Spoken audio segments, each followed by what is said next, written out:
Hi and welcome to another video of the Top 6, episode 4.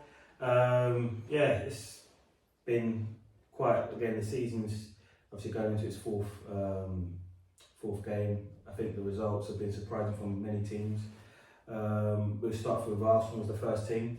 The question that as again, we're both being Arsenal fans, what does Arteta obviously do in terms of the teams winning? Does he stick with it, or does he then change or tinker with it? I think because we're on winning ways, I think we keep the team, and I think that is a reason to change the team. I think with people like Fabio Vieira, Tierney, Tomiyasu, I think instead of rushing them and giving them a full 90 minutes, we kind of ease them into games. Say if we're winning comfortably, bring them on 60th minute, depending 70th minute, just so they aren't rushed. Because last season we rushed Kieran Tierney, and he got a long-term one. We rushed Tomiyasu, against Newcastle. He got injured within 20 minutes. So I think just ease the players. Yeah, I think the thing is that we are able to now because we've got depth. Last season we didn't have any depth. Obviously we never enough tried to get much of the deadwood out, clear the wage bill, which we have, thankfully.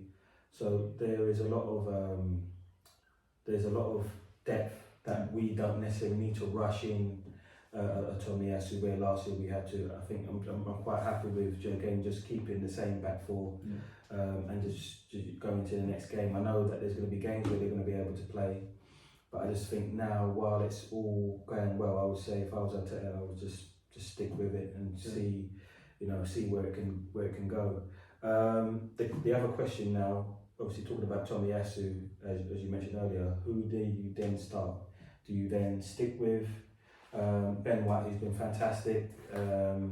Zinchenko's been phenomenal. He's had a man of the match, near enough performance, you could arguably say, against Bournemouth. So what would you then say if you was Arteta? Who would you pick?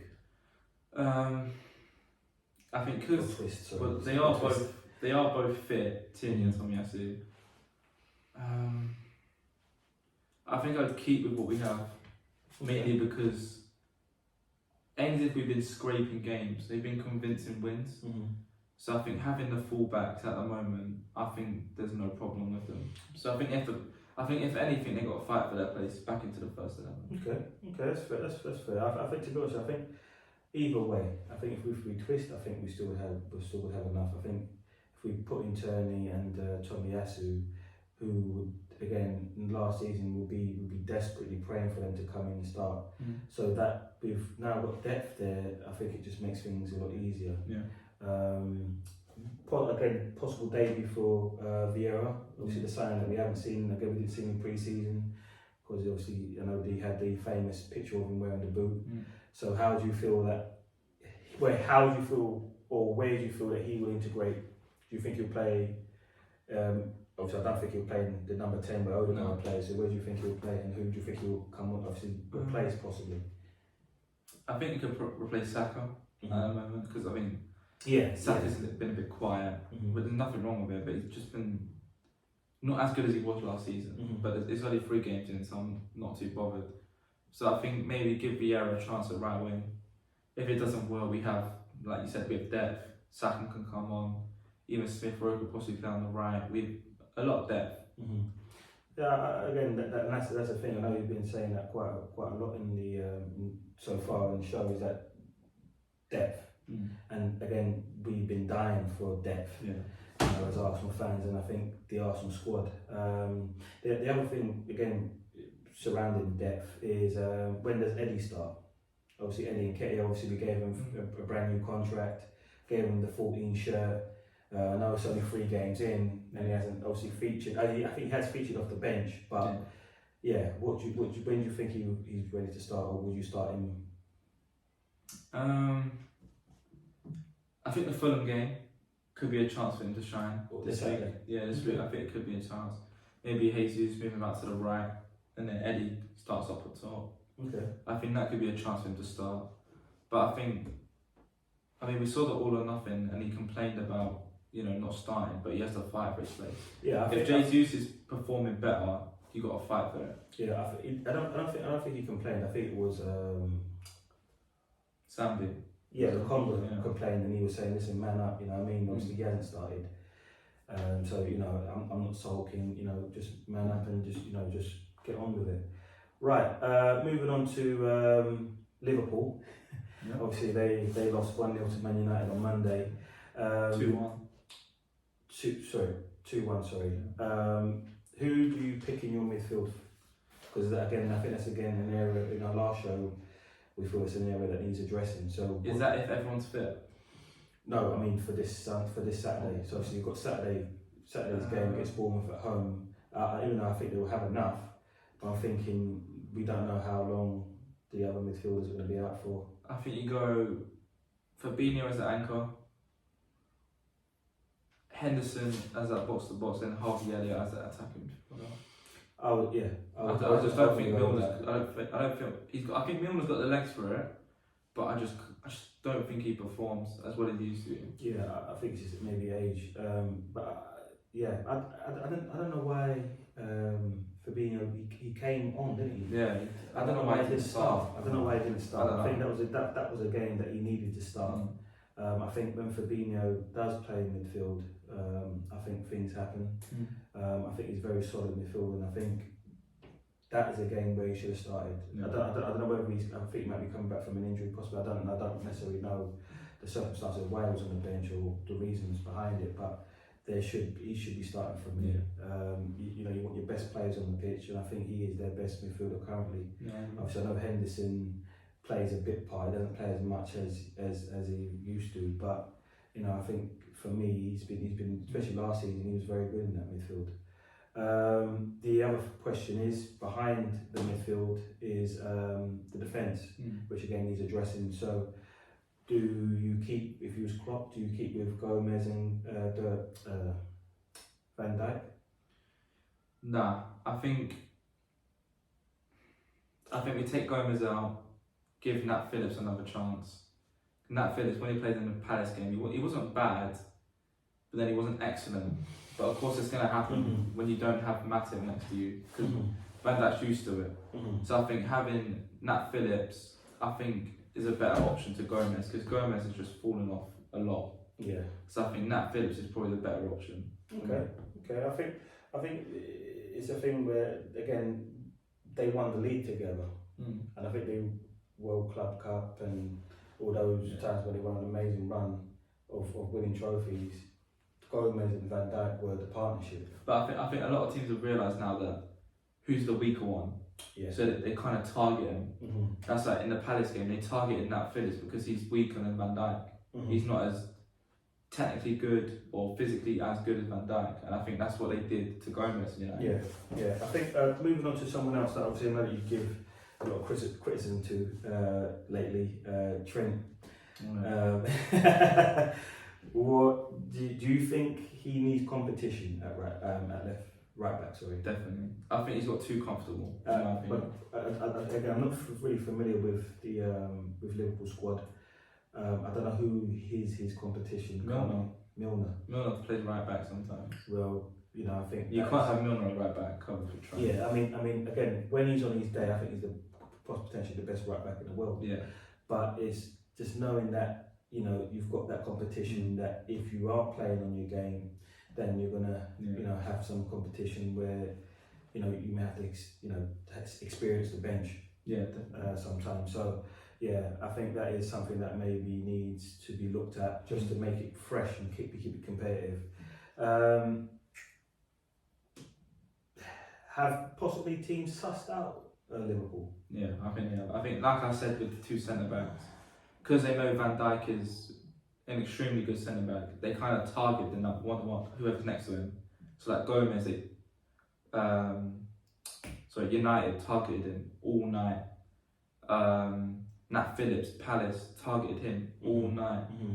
So I think they need someone who's an experienced centre back and who's a big presence. So do you think Gomez is?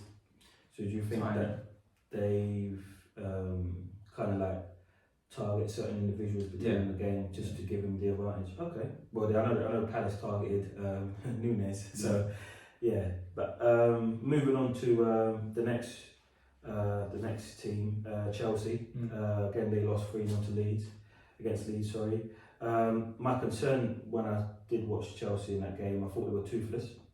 And you know, again, 3 goals in 3 games for them. I don't think it's enough for me for a club like Chelsea in terms of winning trophies. I don't think that's enough. That's really gonna, you know, kick on. The question I'm going to ask to you is, what strikers suit Chelsea of the players that they're linked with? So they're linked with Aubameyang, Rafael Leao, and then Gordon as well from Everton. So who would you say that more suits Chelsea and will get them firing out of those 3 that they're linked with currently? To be honest, I think none of them 3 kind of suit them. I think with Chelsea, they've always had that kind of ruthless striker. You know, with Diego Costa, Drogba, they were all ruthless strikers. So I think Chelsea kind of need that kind of big presence to lead the line, because having Anthony Gordon lead your line is nothing special. Yeah, I think they've for quite a while they've gone with like not necessarily a target. I think the last one they went was like obviously Lukaku. It didn't work, so I don't necessarily know whether they're going to go with let's just go with a false 9 and put Sterling there, because Sterling obviously played some minutes for City as a striker, and then you could maybe Mount could maybe play there or interchange during the game.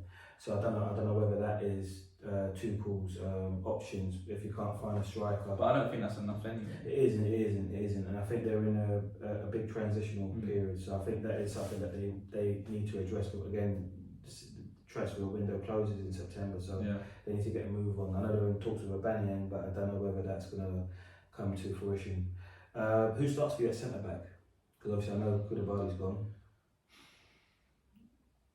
But they haven't really got many centre backs left, have they?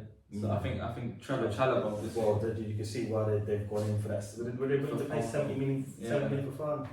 So if I was Leicester, I said, yeah, alright, give us 90. I think it has to be. You're willing to pay 70, man. You're willing to pay 90. So yeah, I think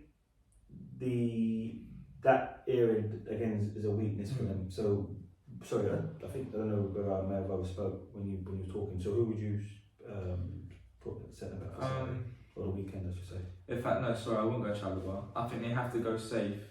So I'd say Azpilicueta. I think they have to play safe because they've been really poor. So I think Azpilicueta, is a leader. Okay. So he's one that has high standards. And if a team don't have high standards, then he's going to say something. He's not scared to say something. Yeah. Because he's been and done it all. So I think he is the one to start for me. Okay. The other one is obviously the howler that Mendy's done. Again, the question I want to ask you is, do you stick with Mendy or do you switch him with Kepa? Is it Kepa? Kepa, yeah. Yeah, I think you have to switch. I mean, for Mendy's standards, he hasn't really been excellent. So I think you have to give Kepa a chance. Even if he does bad, at least you tried. Because you know, I think he dilly-dallied on the ball, which I didn't understand why he just didn't get it and move it on. Obviously, Reece James was in space, and he just I don't know whether he wants to be like a Ramsdale. You know, when Ramsdale just tries to do little shifts, and I think he was in 2 minds, and he got dispossessed and conceded it. But I just think maybe, but again, I can see Kepa making the same similar mistake to Mendy. That's why I'm quite surprised that it was Mendy that made a mistake, something like that, because you will see someone like Kepa make a mistake like that, because he's a bit rash, I find. Is there anything else on Chelsea? I think just the Kepa situation, I think you just have to give him a chance.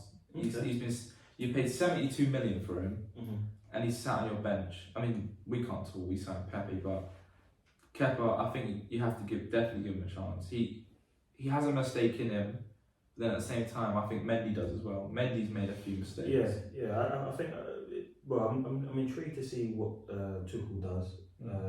Which one does he start with? I think for confidence' sake, I think he'll go with Mendy. Yeah.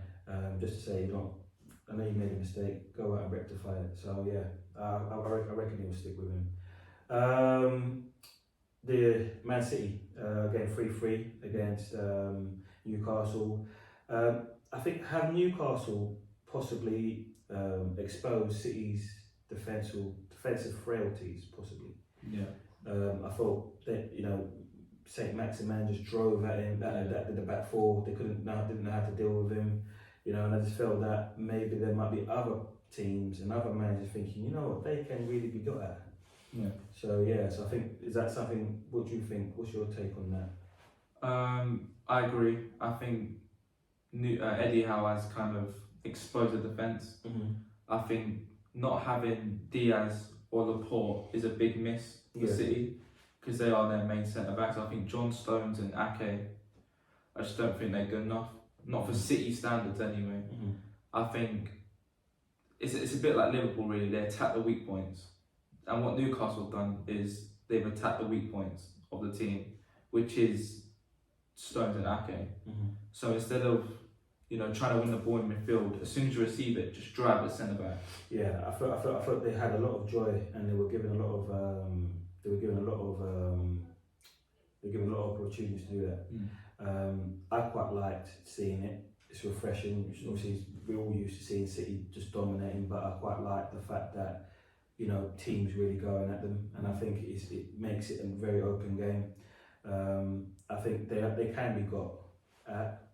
It's just for me, it's just teams believe that let's go for it. Yeah. And I felt the Newcastle fans had the fans behind them, and they actually went for it. Yeah. Again, in terms of City, again they're flawless. I love watching them play. Even to make a comeback as well. Again, make a comeback. Not only that, if you're able to make a comeback on at the end of the season to win the league, something like this. Again, I think we're not 3-0 down. Weren't they? Or was it 2-0 down? 2-0. 2-0. So full well that they're going to come back.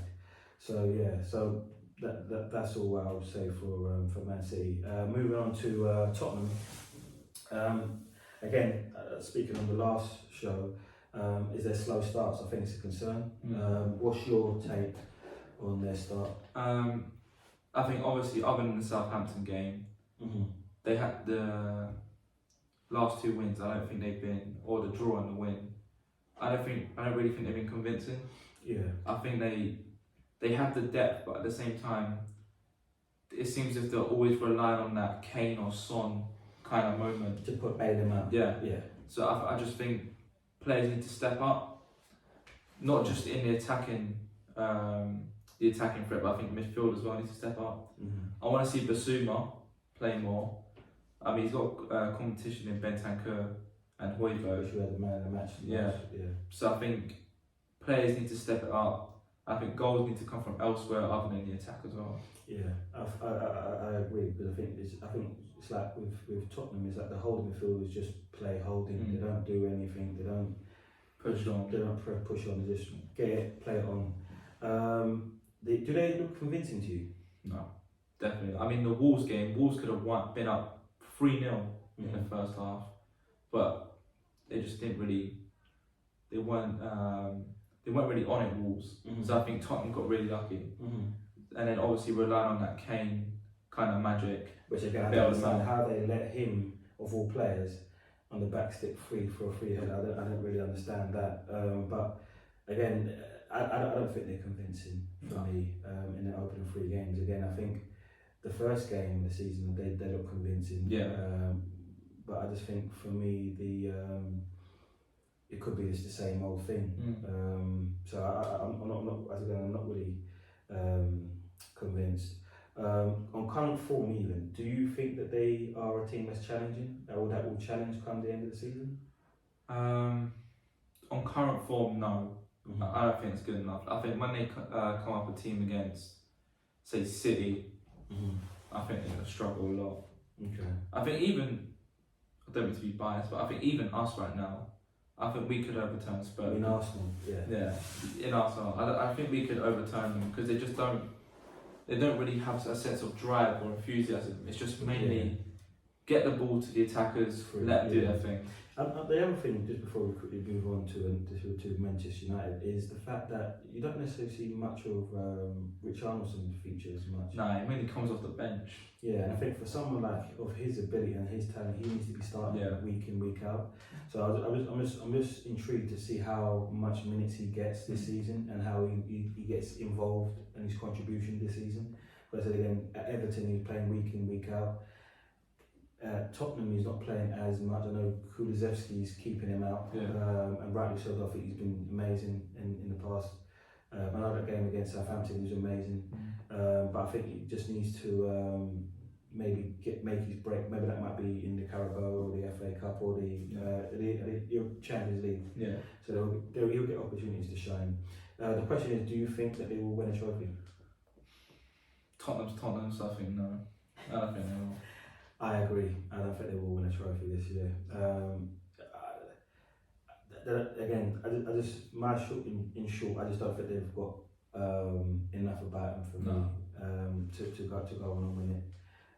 I think they might, at best, I think they'll reach a final. They might reach a final. I think I don't think they'll go any further. That's why I was kind of like, no, I think they'll reach a final. Yeah. No disrespect to the Tottenham fans watching, but yeah. I think they'll come up against a big team like Man City and just crumble. Yeah. Like was it last year or the year before that? I think they got to the Carabao with Brian Mason. Yeah. Well, moving on. Man United 1-0 win. Beat Liverpool. Sorry. Great win.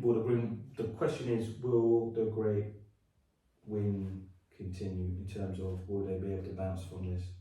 Or kick on from this? I think there'll be certain aspects that in the next game that will kind of shine. Mm-hmm. I don't think it will be as consistent as it was in the Liverpool game. Mm-hmm. The Liverpool game, they were on it the whole 90 minutes. They were winning first ball, second ball, even third ball. I think they were all play. Credit to Man United, they were really, really good. I think Liverpool were just poor, like I said before. But I think they still need a rebuild. I think they trust the process. Yeah, pretty much. I think they're going to have to try to trust the process. I think they're going to have to do an Arsenal, as I said before, the solution when we're at the end of the Man United show. If you haven't seen it, check it out. That there is a process that needs to be there. Yeah. Again, they need to sign the backroom staff needs to be sorted out as well, and then you can then look at getting in the right players in. I think Man United is Man United. I think they're still going to be in and around there, not in terms of winning the title, but in terms of the top six. Europa League. I think they'll get their V's. I think if they put in performances like that, I think they could go as far as they can. I think they know how to win games. Yeah. So I don't see any reason why they can't just kick on. Is Casemiro going to be? Is it Casemiro? Yeah. Is Casemiro going to be the missing piece in the midfield? Do you reckon? I think he could. I think he's going to add a sense of security to the midfield. In terms of he's going to be now their anchor. They ain't got to worry about Fred and McTominay having to play week in, week out. Of course, they have Eriksen and Bruno. I think that midfield three is a very good midfield three. Yeah, because that's the question I was going to ask as well. Is do you think Sancho and Rashford are now going to kick off? Obviously, they both scored. Yeah, so I think they've got now the service. Rashford and Sancho, they got the service. I think now it's just time for them to provide. Yeah, I agree. I think because again, Sancho is a good player. I just find that confidence and time, minutes, I think kind of hindered his time at Man United, and I think now with him getting maybe minutes under Ten Hag, he can then potentially kick on and show what he can do. The last thing before we close is Martinez and Varane, the partnership going forward. Yeah, definitely. I think so. I think Martinez is more of the ball winning centre back, and then Varane's more of the play ball centre back. Yeah. Which I think is the same as literally like Liverpool. Did you see? I don't know. I saw it on Twitter when Martinez barged over Van Dijk. Yeah, I did see that. he sent Van Dijk flying. That was a bar. I thought, what the hell? Slides him compared to. And he just rolled post. Yeah. He rolled. I think, what the hell is this? Yeah, but I think if we compare it to Liverpool's, I think it's almost like the John Matip and Van Dijk. Van Dijk's the playable centre back. Matip is the ball winning centre back. So I think it's a bit like Man United right now. Yeah, and I think with the Gomez, because I would say Gomez is more of a ball playing centre back, and I don't know whether Van Dijk is, even though he can play as a ball winning centre back, I don't know whether he is a defender that just has to defend and not be able to bring the ball out. Or I don't know what their system they play, but I know Gomez isn't just someone that's just going to sit back and just win the ball.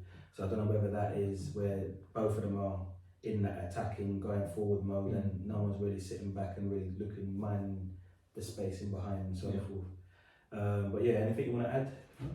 No? Okay, guys, thank you for watching. Again, if you have any comments, please do add it to the comment section. And we look forward to seeing, again, Arsenal continue their amazing win in the top 6.